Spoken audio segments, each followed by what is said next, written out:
হযরতে মুসা হযরতে খিজির আলাইহিস সালামের মুসা আলাইহিস সালামের ভাজা মাছ জীবিত হয়ে গেল।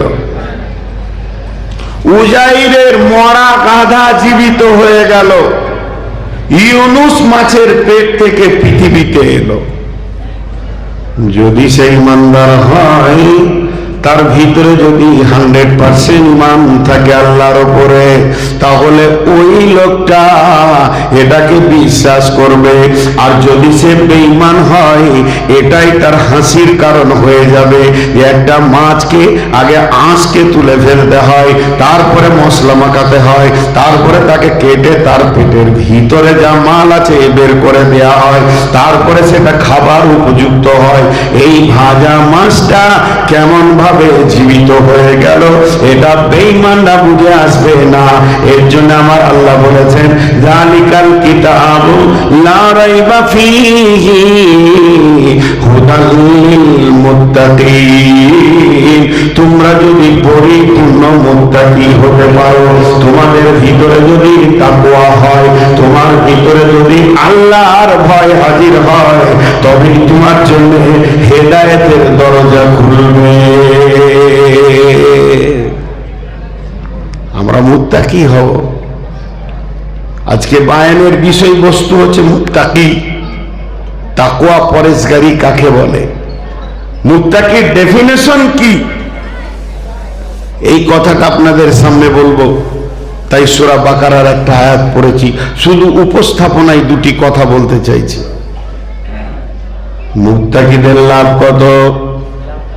আল্লাহ তাবারাক ওয়া তাআলা বলছেন, বিসমিল্লাহির রহমানির রহিম, ইন্নাল মুত্তাকিনা ফী দিলালিন ওয়া উয়ুন ওয়া ফাওয়াকিহা মিম্মা ইয়াশতাহুন কুলু ওয়াশরাবু হানিয়াম বিমা কুনতুম তা'মালুন। যারা মুত্তাকি হবে, যারা আল্লাহ ভীরু হবে, যারা আল্লাহর ভয়ে গুনাহ করবে না, যারা আল্লাহকে ভয় করে পৃথিবীতে দুনিয়া করবে, এরা সব সময় ছায়াতে থাকবে। কিয়ামতে তাপ লাগবে না, কবরে তাপ লাগবে না, পুলসিরাতে তাপ লাগবে না।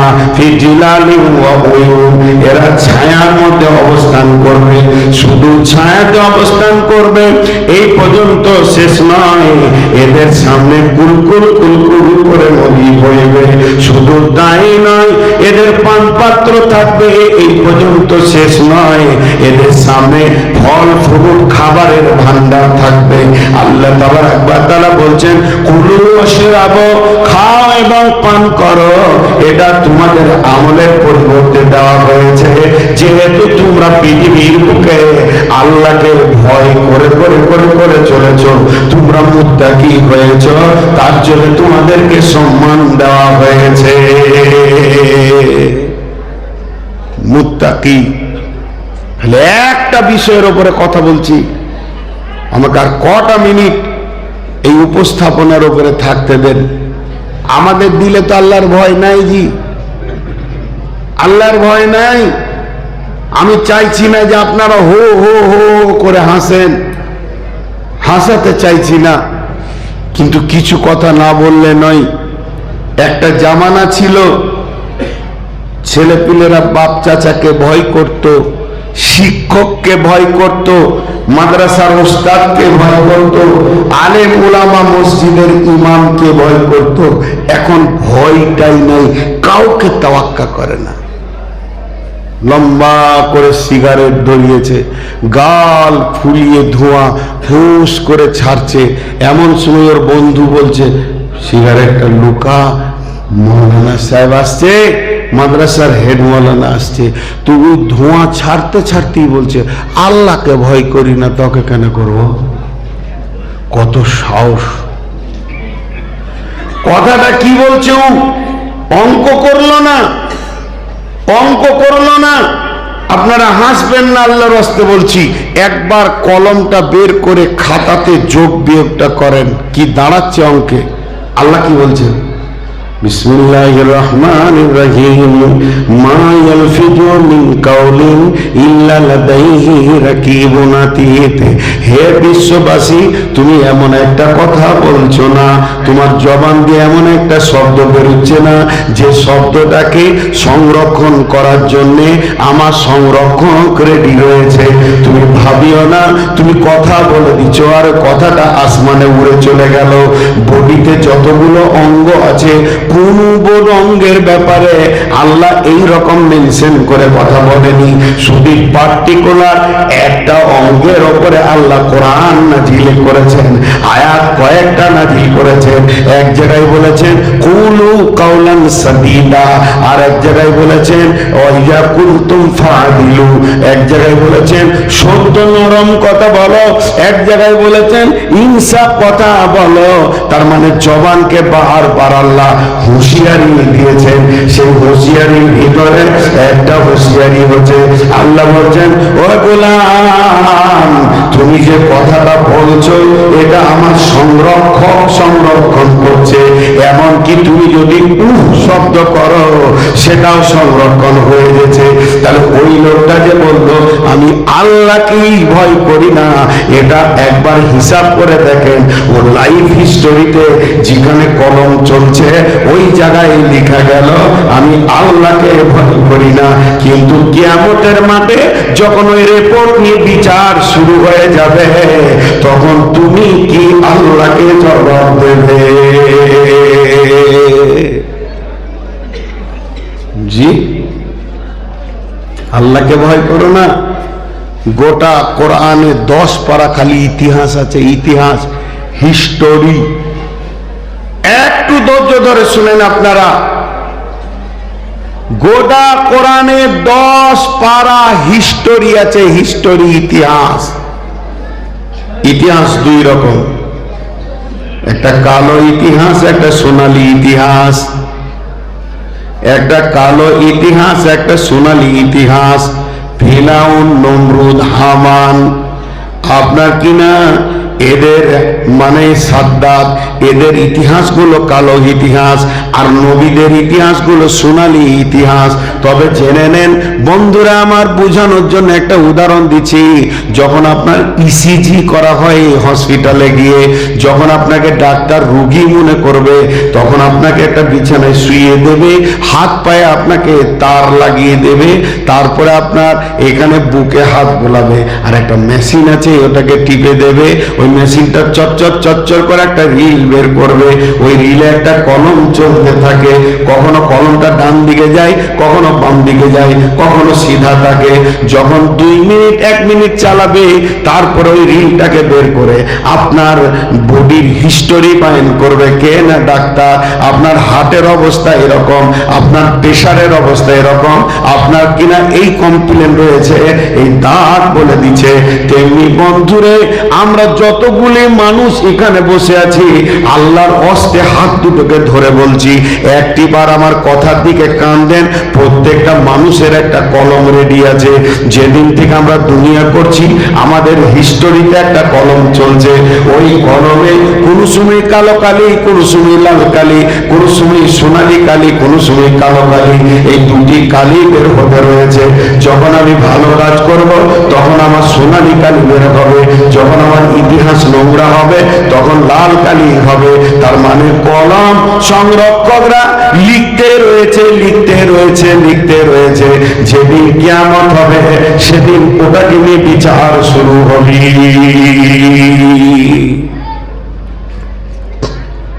হযরত উমর প্রফেসর ছিলেন, ডাক্তার ছিলেন না, আমার মতো বক্তা ছিলেন। এই দুনিয়াতে একটা মূর্খ বক্তা আছে, এই দুনিয়াতে একটাই খালি, সেটা আমি। লেখাপড়া পেটে কিছু নাই, অথচ আল্লাহ তাবারক ওয়া তাআলা গোটা দুনিয়া ফ্রি করে দিয়েছে। ত্রিপুরা থেকে নিয়ে পশ্চিমবঙ্গ, আসাম, মেঘালয় পর্যন্ত গোটা বাংলাদেশ। কিন্তু আল্লাহকে সাক্ষী রেখে বলছে আমার মতো মূর্খ কেউ নাই। না আরবিতে জ্ঞান, না বাংলাতে জ্ঞান, না উর্দুতে জ্ঞান, না ফার্সিতে জ্ঞান, না লিখতে পারি, না পড়তে পারি। শুধু একটু দুটি কথা বলে যাচ্ছি, ধৈর্য ধরে শোনেন। এ হতভাগাকে আল্লাহ কেন মাইক দিয়েছে আমার জীবনে আমি জানি না। তো এই লাইফ হিস্টোরি আপনার আমার চলছে। একটা মানুষের নাম করলাম আপনাদের সামনে। এর প্রথম খবর ছিল সাদা সিধে মানুষ, উট চড়াতে পারতো না হযরত উমর ফারুক রাদিয়াল্লাহু তাআলা আনহু। উট চড়াতে হবে কেমন করে এই জ্ঞানটা ছিল না। খুব রোদ, উট লেগেছে মাঠে, খুব রোদ, তো কোথাও বসবে, ও একটা ছায়া পেয়েছে না, তো উটের পাঁচ হাতে বসেছে। আর উট যত লেদেছে তোর মাথায়। তোমার আব্বা জিজ্ঞেস করছে তোর মাথায় লাভ কেন রে? বলে ঠান্ডায় বসেছিলাম ওই লেগে উঠে লেদে দিয়েছে। মারলে গালে চড়, পাড়াত করে একটা সোজা করে উঠ চড়াতে পারিস না। আমার আল্লাহর কি কারিশমা! ওই লোকটা 18 লক্ষ বর্গ মাইল শাসন করে গেলেন।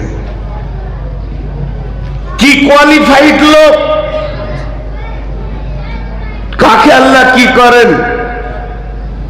ওই লোকটার ডিগ্রি, ওনার সার্টিফিকেট, উনি কে এটা বলেছেন কে? নবী মুহাম্মদ রাসূলুল্লাহ সাল্লাল্লাহু আলাইহি সাল্লাম। বিশ্ব নবী বলছেন লাউ কানা বাদি নবিয়ান, লাউ কানা বাদি নবিয়ান কানা লাহু উমার। আমার পরে যদি নবী কেউ হতো আর নবী আসার সিলসিলাটা যদি জারি থাকতো, তাহলে আমার পরে যে ব্যক্তিটা নবী হওয়ার মতো ক্ষমতা রাখতো ওই ব্যক্তিটা হচ্ছে উমার। বিচক্ষণতা বলেন কেমন! বিচক্ষণতাটা কেমন! কি ট্যালেন্টেড মানুষ! এবার উমারের একটা ইতিহাস শোনাই, হিস্টোরি শোনেন। অন্ধকার রাত, অমাবস্যার রাত, কেউ কাউকে দেখতে পেছে না। মরুভূমির প্রান্তে সফর চলছে। সাহাবীরা রয়েছেন, নবীজি চলে গেছেন, আবু বকর চলে গেছেন, কয়েকজন সাহাবীকে নিয়ে উনি মরুভূমিতে সফর করছেন। এমন সময় গভীর রাত্রিতে কিছুই শোনা যায় না, শুধু উট, খচ্চর আর গাধার পায়ের খুঁড়ের আওয়াজ ছাড়া কিছুই আওয়াজ শোনা যায় না। এমন সময় হযরত উমর বলে ফেললেন, আমার এই কাফেলাতে, আমার এই দলেতে, আমার এই গ্রুপে যারা আমার সঙ্গে সফর করছো, তোমরা কেউ আছো কি আমাকে এমন একটা কোরআনের আয়াত শোনাবে যে আয়াতে আমার ভিতরে তাকওয়া আসবে, আল্লাহর ভয় আসবে, আমি ভয়ে ভীত সন্ত্রস্ত হয়ে যাব। এই রকম একটা আয়াত আমাকে শোনাও। কে শুনতে চাইছে? আপনি শুনতে চাইছেন না, আমার মতো একটা মূল্যহীন গাধা শুনতে চাইছেন না, আপনি আমি নন। যিনি শুনতে চাইছেন তার ব্যাপারে নবীজি বলেছেন আমার পরে নবী হলে উমর হতো। এই আয়াতটা যখন শুনতে চাইলেন, ওই আঁধারের ভিতরে পেছন দিক থেকে শব্দ আসছে, বিসমিল্লাহির রহমানির রহিম, ফামান ইয়ামাল মিসকালা যাররাতিন খায়রান ইয়ারা ওয়া মান ইয়ামাল মিসকালা যাররাতিন শাররান ইয়ারা। তিনি বলতে চাইলেন, উমর রে তুমি কান করে শোনো, আল্লাহ সূরা যুলজিলাতে বলেছে অচিরেই সামনে একটা দিন তত্তর তত্তর তত্তর করে আমাদের সামনে আসছে। যেমন এই জালসার দিনটা তত্তর তত্তর তত্তর করে এগিয়ে চলে এলো, ঠিক ওই রকম একটা দিন আমাদের সামনে আসছে। আর সেই দিনের ব্যাপারে আল্লাহ বলতেন জাররাতিন খায়রান ইয়ারা আর জাররাতিন শাররান ইয়ারা। কেউ যদি জাররা বারাবার অনুপরমাণু বারবার যদি গুনাহ বা নেকি, ভালো বা খারাপ কাজ করে থাকে, সেই দিন সেটা বহির প্রকাশ হয়ে যাবে। হযরত তোমার এরকম হাতটা দিলেন আর টুকরে টুকরে কাঁদতে শুরু করলেন বাচ্চা ছেলের মতো। আল্লাহ, ওই দিনটা কি করে পার করব? আমি আমার জীবনের লাইফ হিস্টোরিটা আমি কেমন করে সেখানে গিয়ে আমি দেখাবো? মাবুদ রে, আমি কি করেছি, কি হয়েছে, এটা আর আমি খুঁজে পাচ্ছি না। এই অবস্থায় তিনি যখন টুকরে কাঁদতে শুরু করলেন আর কান্না করছেন আর একটা কথা বলছেন, কেউ আছো কি আমার কান্নাটাকে বন্ধ করে দেবে? আমি কাঁদবো না, আমার দিলের সান্ত্বনা দিতে পারবে, তবে তাকে কোরআন থেকেই সান্ত্বনা দিতে হবে, নচেত আমার দিল মানবে না, আমার দিল শান্তি পেছে না। কেউ আছো তোমরা আমাকে একটু কান্নাটা বন্ধ করে দাও।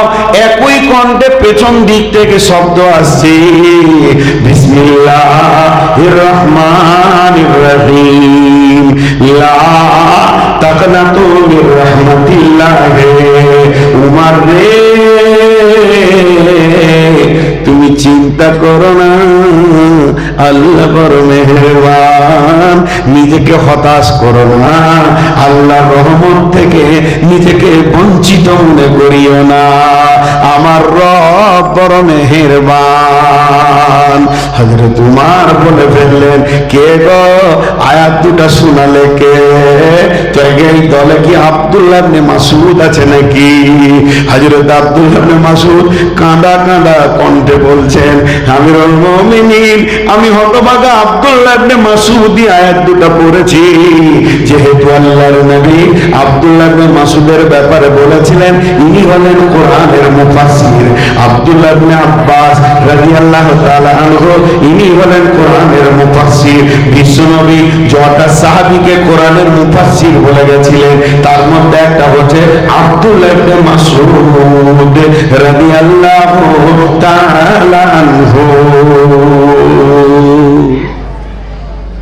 জি ভাই, একটা জিনিস ভাবতে হবে, খালি জবান দিয়ে কথা বললে হবে না। আপনার মন গেল আমার বিরুদ্ধে মন্তব্য করছেন, আমি আপনার বিরুদ্ধে মন্তব্য করছি, আসল খবরটা জানি না। লাগবে একদিন হিসাব, কিয়ামত অতি সত্বর আসছে। আমি আপনার বিরুদ্ধে কথা বলছি, আপনি আমার বিরুদ্ধে কথা বলছেন। সামনে সামনে যদি কেউ কথা বলে অপমান করে আর পেছনেও যদি অপমান করে, আল্লাহ বলছে কাল্লা লায়ুমবাদান্না ফিল হুতামা, তোর জন্য হুতামা জাহান্নাম আছে, তুই রেডি থাক, তুই রেডি থাক, তোর জন্য হুতামা জাহান্নাম আছে। তা ভয়, আল্লাহর ভয় যদি না আসে আমি তাকওয়া পরেজগারি অবলম্বন করতে পারবো না। আর একটা হিস্টোরি শোনাই, আর একটা ইতিহাস শুনেন ওই হযরত উমরের। তিনি একদিন ভরা মজলিসে বলছেন, এই ঘটনাটা তাফসীর ইবনে কাসির এনেছে, আমি যে আয়াতটা পড়েছি, বিসমিল্লাহির রহমানির রহিম, যালিকাল কিতাবু লা রাইবা ফীহি হুদাল লিল মুত্তাকিন।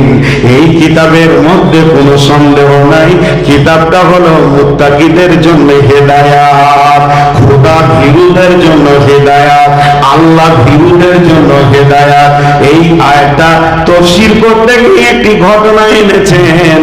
হযরত উমর বলছেন, কে আছো আল্লাহর ভয় সম্পর্কে তোমরা রাসূলের কাছে শুনেছো, আমাকে কিছু শোনাও।